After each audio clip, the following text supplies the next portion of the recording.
আমরা এই বাংলাদেশ ধ্বংস করতে রাজি। যদি আমার মা বোনের কাপড়ের সম্মান না থাকে বাংলাদেশ থাকবো না। এই ভেজালটা আজকে আমরা শেষ করে দিব, কারণ সামনে হলো কুরবানি ঈদ ভাই। সরকারি সব চাকরি বন্ধ, অনসরকারি চাকরি বন্ধ হয়ে গেলে সবাই যাইবো ঘুমায়া। কালকের এই কথাটা মনে থাকবো না ভাই। যদি সরকার না পারে ভাই, আমরা জনগণে আমরা পারবো ইনশাআল্লাহ, কারণ আমাদের রক্ত মুসলমানের রক্ত ভাই। ঠিক আছে, সরকার যদি না পারে তাহলে সরকারি বুঝ সরকার দেবে, আমাদের বুঝ আমরা ঠিকই দেব।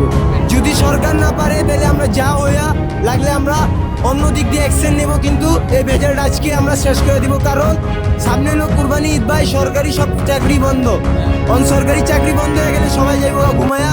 কালকের এই কথাটা মনে থাকবো না ভাই। তো আমরা আজকের কথা আজকেই কমু, আমরা কালকে কইতে পারবো না ভাই। আজকে লাগলে অপায় বাজে লাগলে 4টা রাত 10টার দিকে আমরা এই বিচারটা করবো, কিন্তু আজকে করবোই ভাই। আপনাদের দাবি যদি না মেনে নেওয়া হয় কি করবেন? আমরা এই বাংলাদেশ ধ্বংস করতে রাজি।